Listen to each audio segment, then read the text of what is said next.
Hello. Just back from my Christmas up in Scotland. New Christmas present. Hope you enjoy it. And I hope you enjoy part 4 of Laddie Cawed Christmas. This chapter's called The Reindeer. The reindeer stood back, looking muckle and raj. Its dark grey fur was the colour of the storm clouds aboon.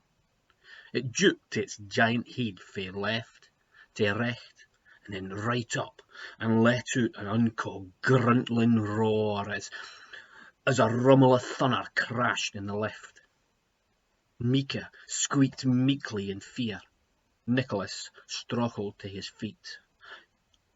"Good reindeer, good boy, good boy. Are you a boy?" Nicholas looked. "Aye, you are a boy. It's a' recht. I'm no gonna hurt you, okay? I'm a friend." The words had nae effect. In fact, they gat the reindeer loup up onto its hind legs.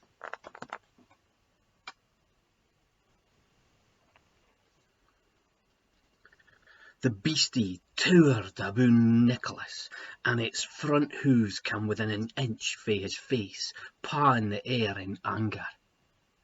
Nicholas backed into a tree. His heart was pounding. "What should we do?" he speered Micah. But Micah clearly had nae plans he wanted to share. "Should we run?" Nicholas kent there was nae way he would be able to outrun the reindeer. His breath whitened the air, and he couldnae move for shock. The reindeer was a muckle heavy mass o' muscle and fur and clouded nostril breath. Through the stormy air he came, raj, gruntling, heching, wi' his head doon noo, and the muckle antlers pointing strecht into Nicholas's face. This must hae been the maist muckle and the maist raggy reindeer in the hale of Finland. Lightning flashed across the lift. Nicholas glisked up. "Hold on ticht, Micah," Nicholas said, and he louped up, grabbing the branch just aboon him with twa hands, and swinging himself out of the reindeer's road as thunder rumbled. The reindeer stoated strecht into the spruce tree as Nicholas hooked his leg around the branch and held on even tighter. Nicholas was hoping that the reindeer would eventually get scunnered and leave him in peace, but the reindeer stayed there, pawing the ground and circling the tree. Nicholas noticed something.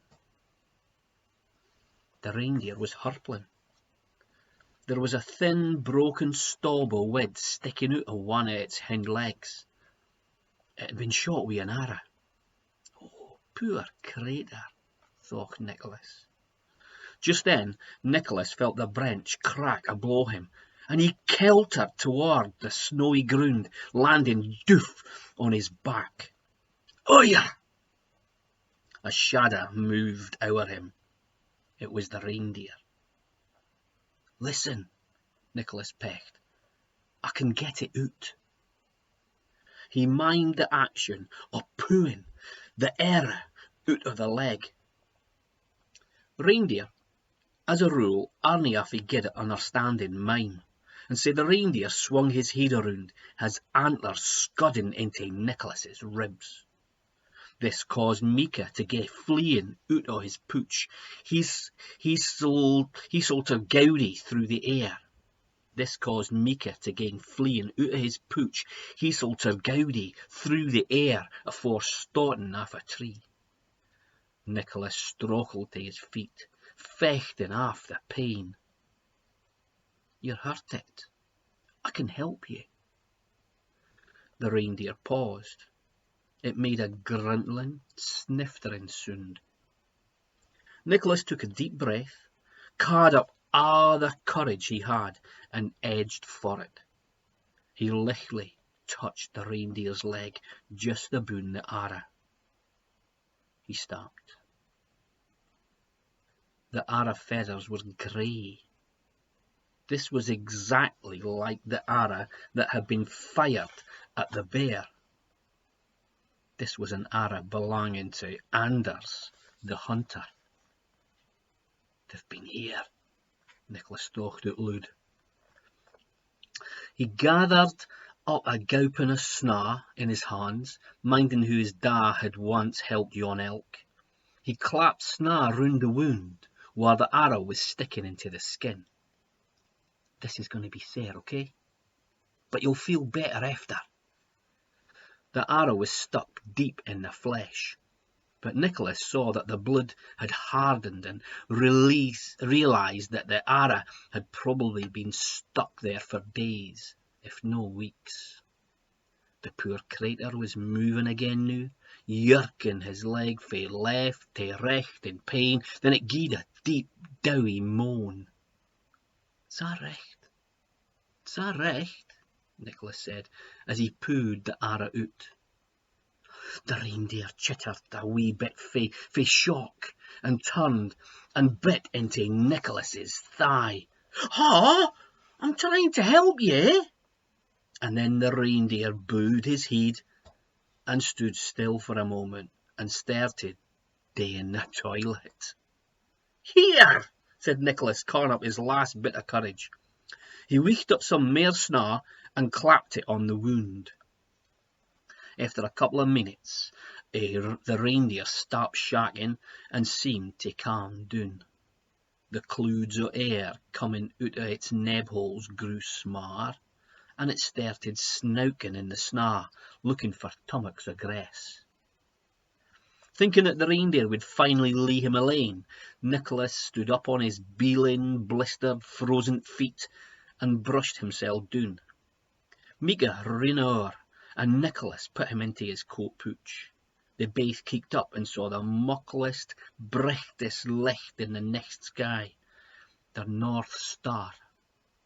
Nicholas checked around him and saw a muckle loch to the east and icy moors to the west. He looked down at the map. They needed to walk directly north in the straightest line possible. He started walking in that air, cramshing through the smorring snow.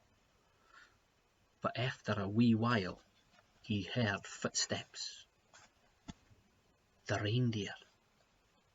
Only this time it wasn't charging at him, it just tilted its head, the way a dog micht. "I dinna like that frightening elk with trees growing out its head." Oh, sorry, that's Mika. "I dinna like that frightening elk with trees growing out of his head," grumbled Mika. Nicholas carried on walking, and elk a time he stopped to look back. The reindeer stopped and "Why you go?" said Nicholas. "You dinna want to come with us, I'm telling you. I still hae a long way to go, and I'm no good company."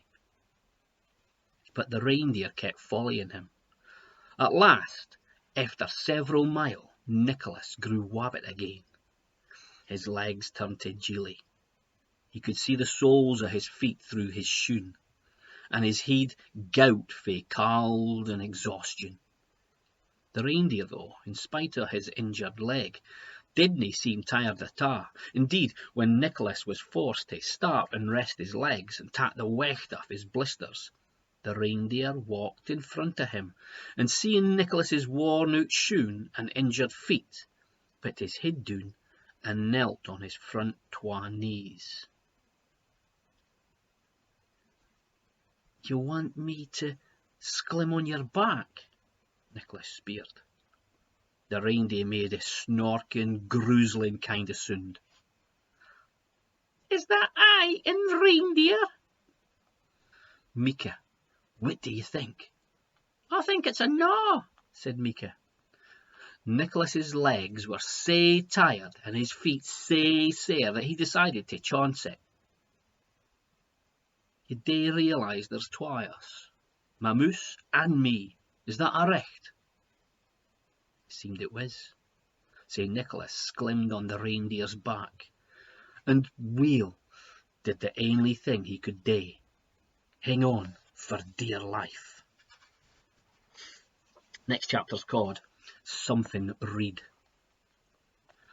Nicholas found out, as Nicholas found out, riding a reindeer is a bit easier than you think.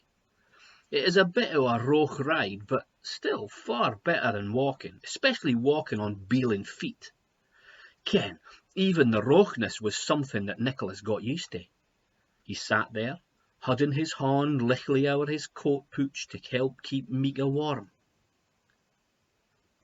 I need to gie you a name, he told the reindeer. Names may no be important to a reindeer, but they are important to folk. What about... He closed his een, and he minded the dream he had, o' sledging by Loch Blitzen. Then when he was a bairn. Blitzen! The reindeer's lugs pricked up, and he raised his head. Nicholas decided that Blitzen was a stoter of a name. That's what I'm going to call you, if that's a recht. And it seemed as if it was a recht. Nicholas, Mika, and Blitzen travelled together for what seemed like days. It got colder and colder, and Nicholas was thankful for he and Blitzen, an old wife's shawl, and Mika to keep his hand warm in his pooch. He often leaned forward to hug the reindeer and to feed him for the small supply of mushrooms and berries he kept in his recht-hand pooch.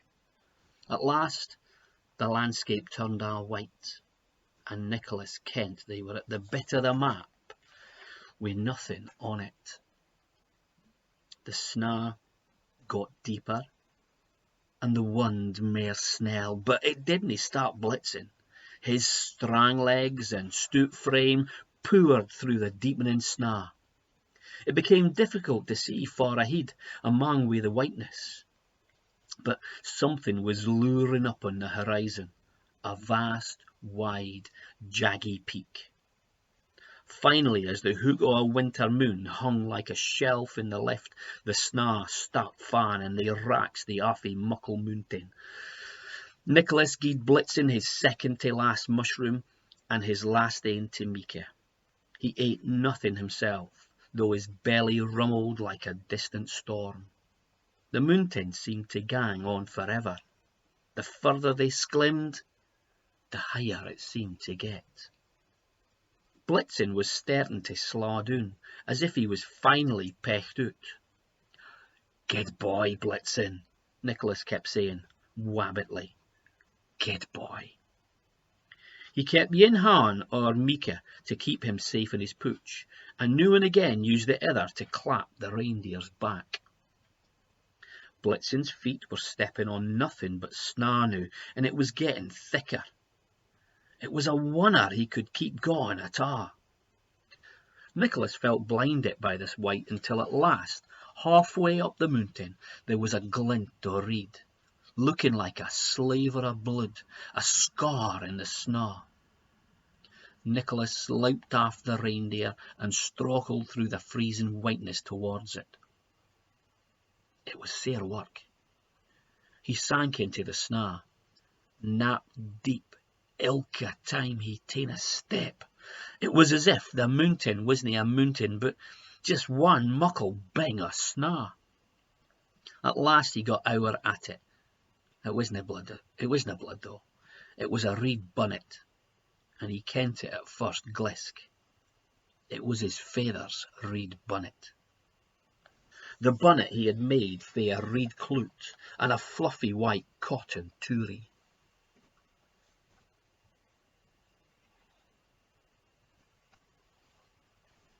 It was cold and frozen and claggered with powdery snaw, but there was nae doubt what it was. Nicholas felt a deep stabbing anguish stound through his puggled body.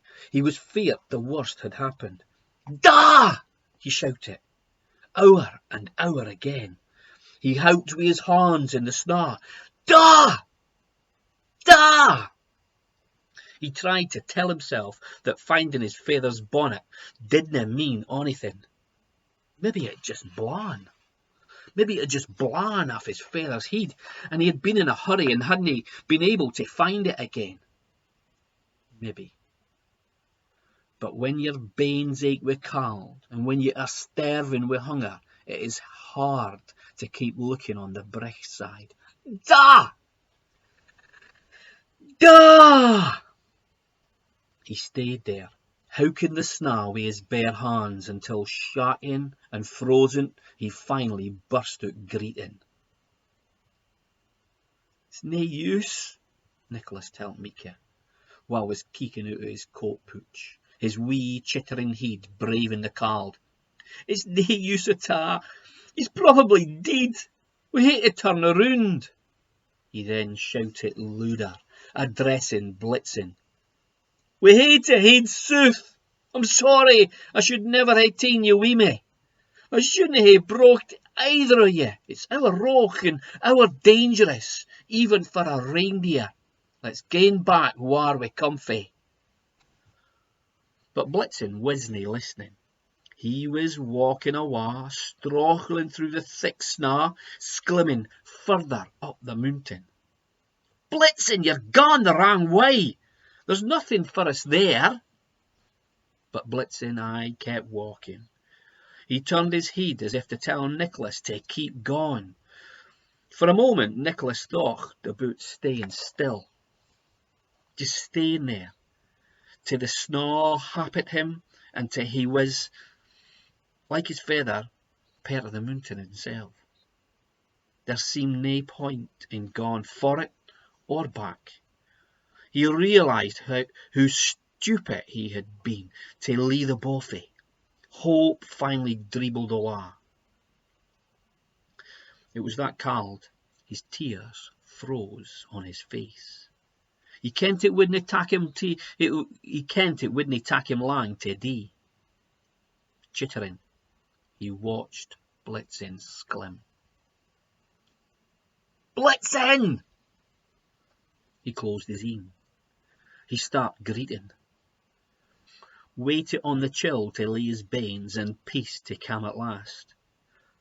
But in a matter of minutes he felt a gentle, coothy nudge against his lug. Opening his een, he saw Blitzen's unblinking een, a hint, a cloud of warm breath, looking at him in a way that made him think that he understood aughtin. What was it that got Nicholas sklim back on the reindeer? Was it hope? Was it courage? Was it just he needed to finish what he had started?